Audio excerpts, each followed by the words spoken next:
The roar that followed wasn't the sound of celebration.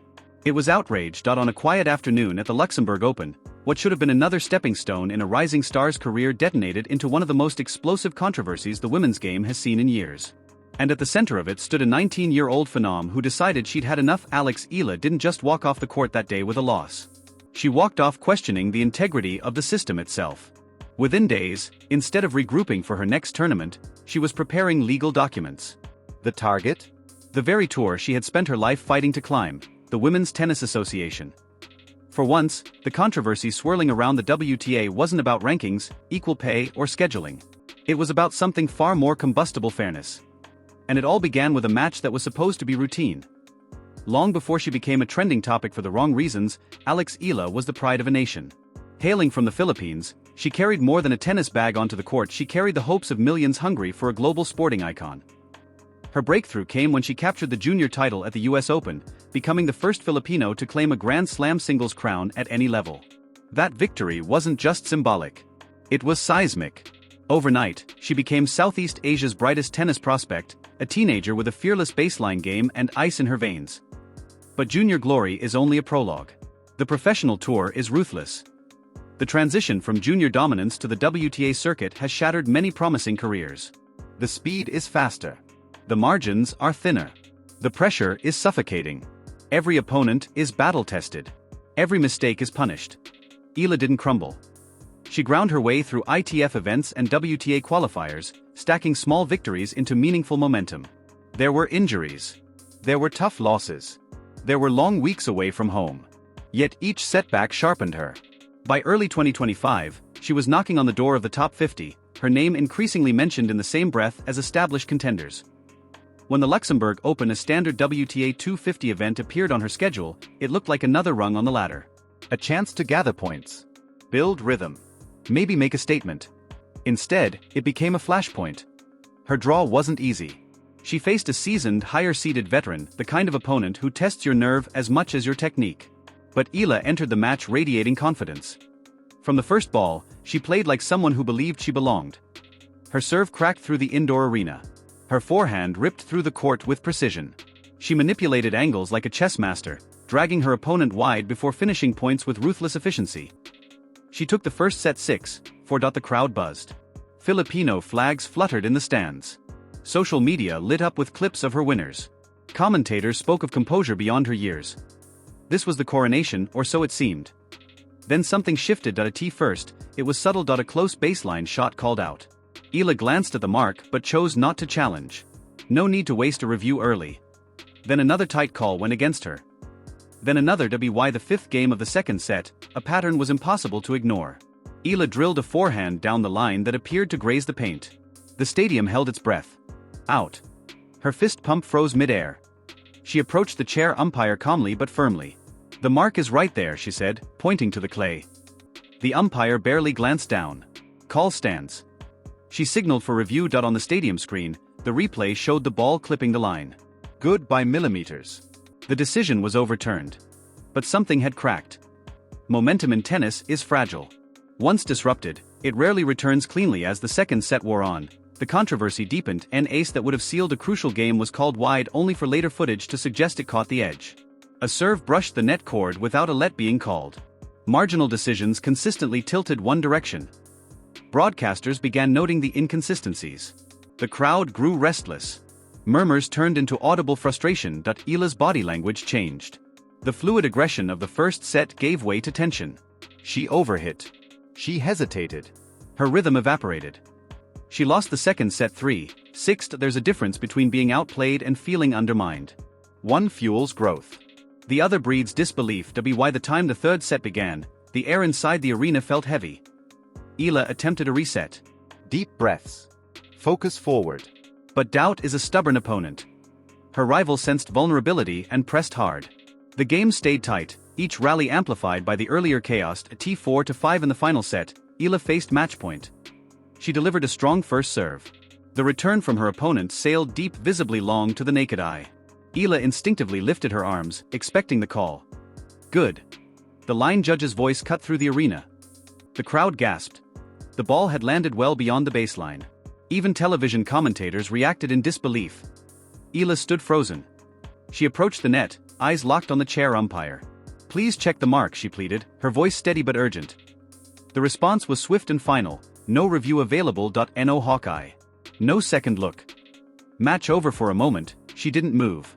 She stared at the mark in the clay, as if willing it to speak for itself. The imprint was clear. The evidence, to many watching, undeniable. Boos rained down. Not against her, but against the officiating. Eala packed her bag in silence. No racket smash. No tears. Just a controlled, simmering stillness. But what followed was anything but quiet. Within days, reports emerged that her legal team had filed a formal complaint alleging officiating negligence and procedural failures. Sources close to the situation described it as more than a bad day at the office. They framed it as a systemic issue: inconsistent application of review technology and refusal to verify crucial match-deciding calls. The move stunned the tennis world. Players rarely challenge the governing structure publicly, let alone in court. The sport operates on an unwritten code. Disputes are handled internally. You accept the call. You move on. Eala broke that code. Her stance ignited fierce debate. Some hailed her as courageous, arguing that transparency and accountability are overdue in professional tennis. Others warned that legal escalation could fracture relationships between players and officials. The WTA released a measured statement defending the integrity of its officiating procedures while acknowledging the need for continual evaluation. Behind the scenes, tension simmered. For Eala, the decision wasn't about a single match or ranking points. It was about trust. Tennis markets itself as a sport of precision, millimeters determining destiny. Technology exists to eliminate doubt. Yet in Luxembourg, at the most critical juncture, that safety net vanished. Was it a procedural oversight? A technological limitation? Human error magnified by circumstance? Or something more troubling? The answers remain contested. What's clear is that the incident struck a nerve far beyond one tournament. At her post-match press conference, Eala appeared composed. No theatrics. No inflammatory accusations. Just controlled resolve. "I respect this sport," she said. "That's why this matters." The statement echoed across headlines. Because when a rising star questions the structure that governs her future, the reverberations are impossible to ignore. The Luxembourg match will likely fade from official scorelines as a simple 3-set loss. But its aftershocks are still unfolding. Will this become a catalyst for expanded review technology at smaller tournaments? Will protocols tighten? Will other players find their voice? Or will the system close ranks? One thing is certain: a young woman once celebrated solely for her forehand now stands at the center of a much larger battle. And whether she wins in court or not, Eala has already altered the conversation. Because sometimes the most important rallies aren't played between the lines, that they're fought far beyond them. There was no screaming. No table pounding. No theatrics designed for viral clips. When Eala stepped up to the microphone after the most controversial loss of her young career, she didn't look like someone unraveling. She looked composed. Controlled. Dangerous in a different way. "I showed up to compete," she said evenly. "I came to play a fair match. What happened out there wasn't fair." The room went silent. "I'm not blaming my opponent. She played her part. But the officiating, I've never seen incompetence like that. And I shouldn't have to endure it." Her voice never rose. That was what made it hit harder. There was steel beneath the calm, a restraint that felt more explosive than rage. When a reporter finally asked the question hanging over the entire tournament, "Did you feel robbed?" She paused. "I believe athletes deserve respect for their grind," she replied. "Today, I didn't get that." Within minutes, the clip was everywhere. Slow-motion breakdowns of the disputed calls flooded social media. Side-by-side comparisons. Zoomed-in freeze frames. Tennis analysts dissected each point like forensic investigators.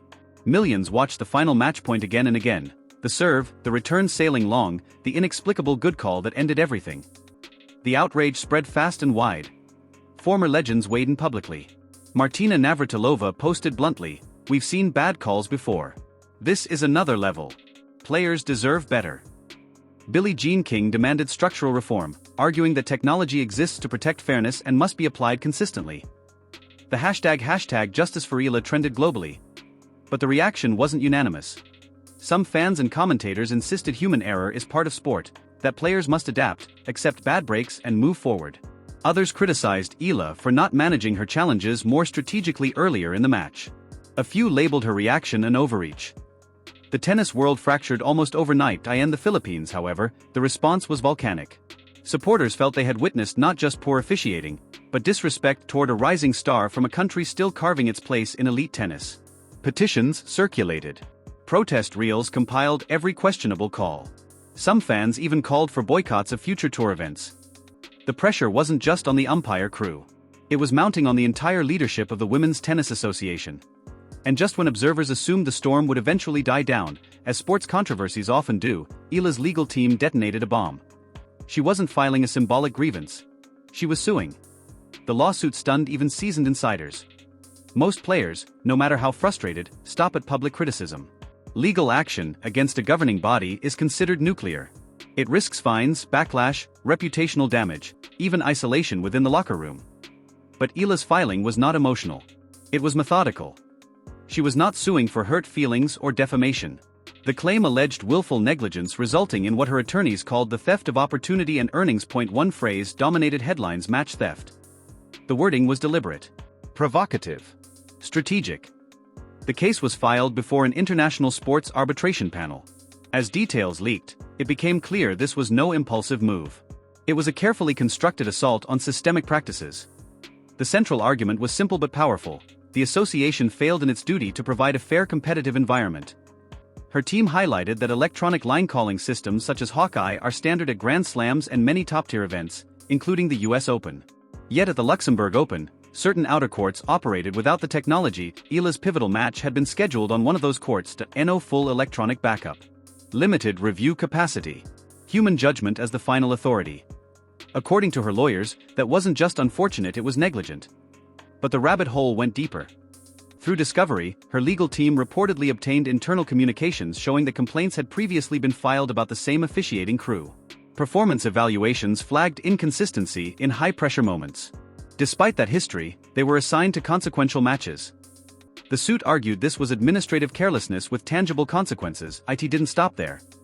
The filing placed a concrete dollar amount on the damages. Lost ranking points. Reduced prize money. Missed appearance fees tied to projected ranking milestones. Sponsorship bonuses contingent on performance benchmarks. Future tournament seedings potentially altered. The message was clear: this wasn't abstract outrage. This was economic harm. Then came the most explosive revelation. Subpoenaed messages between tournament organizers and tour officials suggested pressure to keep outer-court matches on tight schedules. One text, widely reported after being cited in legal briefs, read, "We need matches wrapped by 6. Momentum is everything." Eala's attorneys argued that such directives implicitly discouraged prolonged disputes over calls. Her lead counsel issued a statement that reverberated across every major sports outlet: "Let's be clear. This isn't about a single bad call. This is about a systemic refusal to protect competitors." When a governing body prioritizes logistics over fairness, deploys officials with documented histories of errors, and denies players access to the very technology designed to guarantee accuracy, that is not an accident. That is a choice. The phrase match theft did exactly what it was designed to do. It shifted the conversation from emotional frustration to institutional accountability. Suddenly, the debate wasn't about whether Eala was a sore loser. It was about whether the WTA was upholding its responsibility to its athletes. The association's initial response was textbook crisis management. But a carefully worded press release emphasized commitment to fair play and confidence in officiating standards. It acknowledged frustration inherent in competitive sport, and stated the matter would be addressed through proper legal channels. Between the lines, no admission of fault. Privately, however, tension reportedly surged. Sponsors demanded clarification. Broadcast partners worried about credibility. The locker room grew restless. Players began speaking out. Ons Jabeur tweeted, "Every one of us has felt this. Maybe it's time we address it." Coco Gauff posted a video explaining why full electronic line calling is the only reliable solution to eliminate recurring controversies. Jessica Pegula shared her own experience of a match dramatically influenced by officiating errors, calling refusal to use available technology inexcusable. The unity wasn't total. Some veteran players privately warned that lawsuits could destabilize the tour. One former Grand Slam champion, speaking anonymously, argued that mistakes are part of sport and legal escalation sets a dangerous precedent. The media battlefield mirrored the locker room divide. Opinion columns debated whether Eala was a courageous whistleblower or a destabilizing force. Headlines asked, "Is she saving tennis or tearing it apart?" Meanwhile, a major sponsor of the Luxembourg event issued a cautious statement about supporting fair competition and reviewing standards. It was corporate distancing in polite language. The WTA retained a high-profile legal firm known for defending major sports entities. Their first move: file a motion to dismiss. Their argument rested on the premise that players, by entering tournaments, accept inherent risks, including human error. Eala's team countered that waivers do not shield organizations from gross negligence. The case accelerated toward a full hearing. Then everything changed. An anonymous source leaked internal WTA documents to an investigative journalist. The files revealed that the organization had conducted a private review of the match shortly after it occurred. The internal report reportedly acknowledged multiple critical errors and recommended suspending the officiating crew. It outlined urgent policy changes to prevent similar incidents. The report was never made public. When news of the leak broke, backlash intensified. How could the association publicly defend its officials while privately acknowledging significant failures? The credibility crisis deepened. This was no longer about interpretation of a single point. It was about transparency backed into a corner. The WTA faced mounting pressure not just from fans, but from players and commercial partners. 3 weeks after the leak, the association issued a new statement. The tone was markedly different. Upon further review, we acknowledge significant officiating failures occurred during the match in question. We also recognize that our grievance response process did not meet expectations.